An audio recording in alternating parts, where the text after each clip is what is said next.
Hi, I'm Tash. Welcome to Tash's Library. Today's video is my favorite to make and hopefully yours to watch, and that's going to be my October TBR game. I have decided to go with my 8 rolls this month, and one of my priorities here is going to be continuing series because I have a massive backlog. And another priority is completing some 2023 new releases. So without further ado, let's go to the first roll. And this is my TBR board. Once again, I'm going to play with my trusty Eeyore as a counter, and I'm going to throw 2 dice. And if I throw a double, I have to add an extra roll. The board has a variety of different colors which correspond to particular prompt cards. So for blue, I have genres, settings and tropes. Red, titles and prose. Green, covers and formats. Gold, stats and authors. And silver, it's so random. I'm gonna put my Eeyore here and let's begin. So roll number 1 is a 7. 1, 2, 3, 4, 5, 6, 7. Silver. It's so random, which is kind of my favorite really, because even though it takes away a lot of choice, it's very, very fun to play. So I'm just going to, I have shuffled them, but I'm going to give them another little shuffle just to make sure I get a truly random one. In fact, this one's jumping out. Pick a wheel. Awesome. That means I have to go to my pick a wheel where I have my entire physical TBR and see what it chooses for me. No choice here, but it could work out really well. Let's see what I find. All right, so this is my pick a wheel. I use wheelofnames.com, and I have included every book that is on my TBR that I have not yet read. So this could be anything. It could be books that I've been putting off. It could be books that I am really looking forward to. I actually quite like the pick a wheel because sometimes it gets me to read something that I've sort of forgotten about and that I'll end up really enjoying. So without further ado, let's spin. All right. Oh gosh, I'm nervous. And that is Starsight by Brandon Sanderson. Interesting. For pick a wheel, I love the silver prompts because they're kind of cool. But this one doesn't give me many options, but I'm actually really, really happy with the one that's come up, and that is Starsight, which is the sequel to Skyward by Brandon Sanderson. I read Skyward a little while back and I absolutely enjoyed it, and I'm really looking forward to continuing this series. So Skyward basically follows a young woman whose dream is to be a pilot in this world where they're constantly countering an alien threat.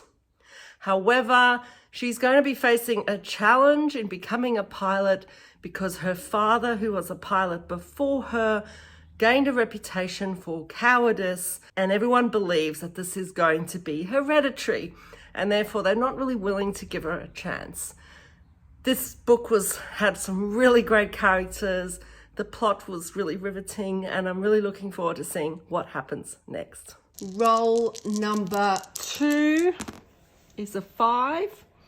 1, 2, 3, 4, 5. Another silver. I'm really not being given much choice at all. Let's go with this one. Color wheel. That means I get to spin a color wheel and then have to match the cover of the book with the cover color that I spin. All right, so I'm not going to use a color wheel per se. I'm going to use just a random color generator. At the moment, it's on this pink, but I guess I pick it again. And let's see what comes up. Cool. This is actually my favorite color, so I'm not unhappy. I'm not unhappy at all with this one.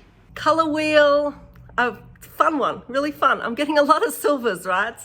But color wheel was a pretty good one. As we saw, we got green, and it's all like a limey green, and so I've decided to go within the lives of puppets by TJ Klune. I think that matches really, really well. I don't know very much about this book, but I do love TJ Klune. I love his cozy fantasies that have a really heartfelt message in them. I always find that he communicates really deep ideas in this really cozy, comforting setting with wonderful characters. And I'm expecting that this will be very similar. This one, I believe, is sort of a Pinocchio retelling, and it tells of a inventor android named Giovanni Lawson, and he is a father to a sadistic nurse machine, a small vacuum desperate for love and attention, and a human named Victor. And I believe then Vic salvages an unfamiliar android labeled Hap and learns that he and Giovanni share a dark past where they hunted humans. And Hap unwittingly gives away Giovanni's location, and obviously things ensue. This is going to be really fun. I'm looking forward to this one. Roll number 3 is an 8. 1, 2, 3, 4, 5, 6, 7, 8. Green. Covers and formats. Let's see what I can find for this one. Hopefully something I actually want to read. Let's see. Let's go with this one. Match my outfit. Match my outfit. Super exciting, right? This is what I'm wearing here. I've got a Millennium Falcon shirt with grays, lots of oranges and yellows, a bit of black and white, and I have found the perfect book for this. It is going to be Howling Dark by Christopher Ruocchio. Look at that match. I'm very pleased with this. And I'm really looking forward to continuing this series. This is the second book in the Sun Eater series. And it follows Hadrian Marlowe, who's renowned as a hero by some and a star killer and monster by others. The first book was really great. It just started off of his earlier life, his desire to escape his family and pursue his own dreams. I've heard the series gets progressively darker, but you know what? I'm all for it. I'm really looking forward to getting into Christopher Ruocchio's writing again. It is so beautiful, and his plot twists are just mind-blowing. I did not expect pretty much everything that happened in the first book. It was incredible. I highly recommend it if you haven't started this. It is a little bit like a fantasy sci-fi. It's just epic, and the characters are wonderful, plot's wonderful, writing's wonderful. I cannot wait to continue this series. Roll number 4 is a 5. 1, 2, 3, 4, 5. Green yet again. Let's just pick the next one. Books, libraries, and language. Interesting, because I got that for September. Yeah, I don't always take the prompts out just because some of them are quite broad. So let's see what I can find for this one. There were a lot of options for September. For books and libraries and language. Yes, I know. I got this for September TBR as well. And you know what? I'm okay with it because this is quite a broad topic in some ways. And I love reading books about books. And yeah, I'm all for it. So I've decided to go with Ink, Blood, Sister, Scribe by Emma Torse. The reason for that is because it's got ink and scribe. I reckon that's booky enough, language enough, writing enough. And you know what? This cover is absolutely gorgeous. I love it so much. I don't actually know very much about this book at all. I don't even know if people like it much or not. I just kind of bought it based on the cover, and it was just really beautiful, and it sounded like it was about books.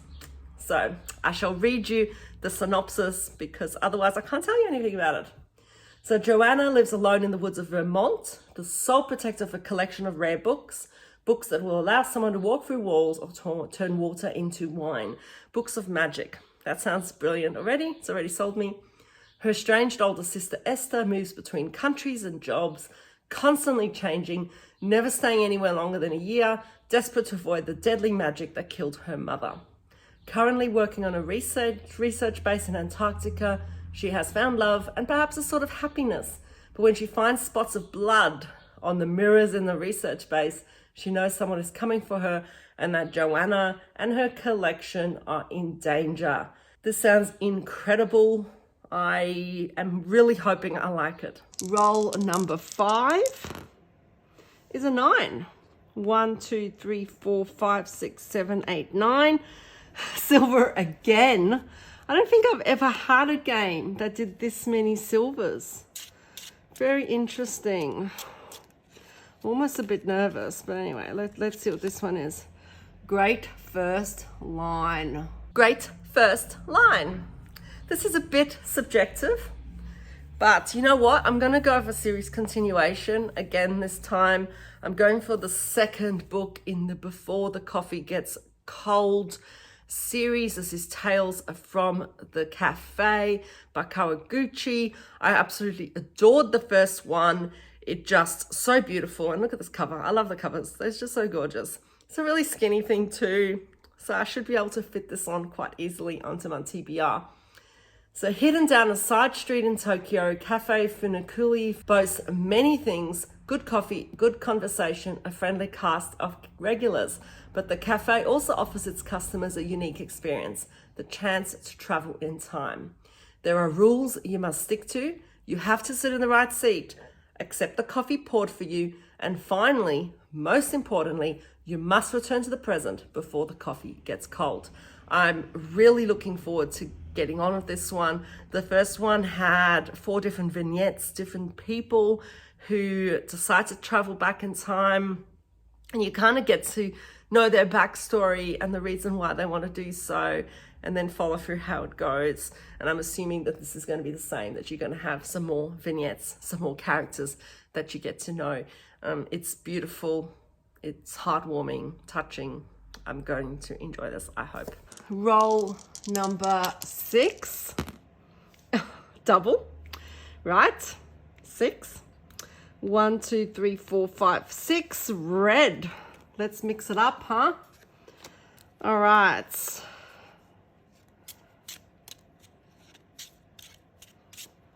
Let's go with this one.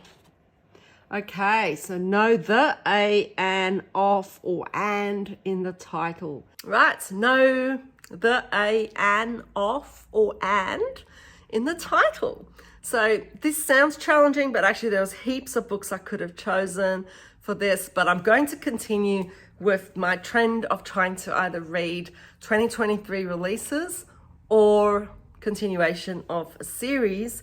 And therefore I'm going to pick a book on my Kindle. This is Bang Bang Bodhisattva by Aubrey Wood. This was one of my anticipated releases for 2023 and on my list of books that I was hoping to get read this year. This is sort of a cyberpunk novel. It's set in 2032 in a cyberpunk future. So Kira is working really hard to keep the lights on, struggling financially, but her social score is so dismal that she's about to lose their crib. That's why she's out there chasing cheaters with a Luddite PI who thinks this is the big sleep. I love the big sleep, so hopefully that bodes well. Then the latest job cuts too deep.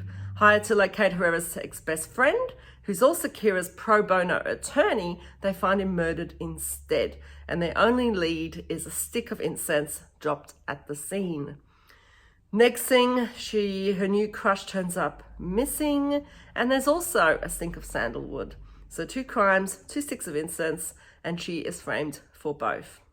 This sounds kind of fun, sounds like it's going to be quite funny. So I could go either way, because when I come across funny fantasy sci-fi books, it either works for me really well or it doesn't, because humor is quite subjective. But I am looking forward to reading this one. I really like the idea that there's a bit of mystery there infused with the sci-fi. Okay, roll number 7 is in 7. 1, 2, 3, 4, 5, 6, 7. Gold. So that's stats and authors. I'm going to pull the top one. Published in 2023. Perfect. Published in 2023. How could this be better? This is my aim. And there's, once again, a few choices here, but I've decided to go with a book that's been receiving so much hype, and that is The Malevolent Seven by Sebastian de Castell. Now, I haven't read any Sebastian de Castell. I do have The Traitor's Blade, and I haven't read it yet, and I'm a little bit ashamed by that because I've heard such great things about his books. This one sounds really cool, and I did treat myself to this, and the guy at the bookshop basically said, "You'll love this book." He loved it, and you know what? BookTube loves it, so I'm hoping it's going to be really, really good. Let me read to you the synopsis because it sounds so intriguing. Picture a wizard. Go ahead, close your eyes. There he is, see, skinny old guy with a long straggly beard. No doubt he's wearing iridescent silk robes that couldn't protect his frail body from a light breeze. The hat's a must too, right? Big floppy thing, covered in esoteric symbols that would instantly show every other mage where this one gets his magic. Wouldn't want a simple steel helmet or something that might, protect the part of him most needed for conjuring magical forces from being bashed in with a mace? Now open your eyes and let me show you what a real war mage looks like. But be warned, you're probably not going to like it. We're violent, angry, dangerously broken people who sell our skills to the highest bidder. Moral or ethical considerations be damned, at least until such irritating concepts as friendship and the end of the world get in the way. Fabulous. I'm really looking forward to this one. Roll number 8 is an 8. 1, 2, 3, 4, 5, 6, 7, 8. Silver again. This is insane. I've never had anything like this. 0 to 9. Okay, so that means I need to use a spinner wheel and then find a book whose page number ends with that number. I'm going to be using a wheel of names again for my number generator, and I've got the number 0 through to 9 on here. So let's see what I get. Spinning and spinning. And all right, has to end with the number 7. Let's see what I can find. 0 to 9, and I got a 7, right? So that means I have to pick a book whose page number ends with a 7. And so I've decided to go with Second Foundation by Isaac Asimov. That's because it ends on page 227 in my edition. This is the 3rd book in the Foundation series, and I've absolutely adored the first 2 books. Basically what it covers is this psychohistorian, Hari Seldon, who predicts that the empire is going to collapse. In order to preserve human knowledge, however, and reduce the period of time in which humanity is in a dark age, he decides to create this encyclopedia of knowledge that then is going to be created by this whole group of people that he pulls together on this other planet. This is an epic story that really isn't interested in the individual characters. This is about the broad strokes of history, about the big political decisions that are made that shape humanity's history, future, etc. It is just sweeping and beautiful. And if you love books only that focus on characters, you're probably not going to like this. However, I just think it's just such an intriguing premise and so beautifully constructed that, I'm going to really enjoy getting on with this series. And my final roll, hopefully, not hopefully because I don't want to read heaps of books, but hopefully because I actually don't think I'd have time to read more than 9 books. And even that's a stretch. 4. 1, 2, 3, 4. Genres, settings, and tropes. Cool. Got to do most of the colors. Let's see. Urban. Okay, I need to pick something that either is about a city, is urban fantasy, has the title city in the title, has city in the title, or is set in a city, anything like that. Just got to be urban in some way. And finally, for urban, I'm going to once again go continuing a series. I'm going to go with Turncoat by Jim Butcher. This is the 11th book in the Dresden Files. And I'm really looking forward to getting back to this. I read book 10 quite a while back and I haven't continued. I don't know why, because they're just getting better and better and more exciting, more adventurous, more intriguing. I'm really looking forward to it. So basically, if you don't know anything about the Dresden Files, it follows a wizard in modern day Chicago who pretty much makes a living by working as sort of like a wizard PI. He helps the police on occasion, and he's living in this world that kind of has this underbelly of fairies, vampires, and werewolves, and everything you could imagine in a fantasy setting. I just love Harry Dresden. I feel like some of his ideas are a little bit problematic. However, he's just this old school, kind of hard-boiled guy who's a little bit jaded with the world. And yes, he does have old school ideas, but you know what? He just develops a lot in the series. His character changes quite substantially. And the side characters are just such fun. And he's got some really cool animal companions. And that's that. That's my 9 books on my TBR for October. That's probably a little bit ambitious because October is going to be a busy month for me, but that's okay because I'm looking forward to all these. Thank you so much for watching, and until I see you next time, take care.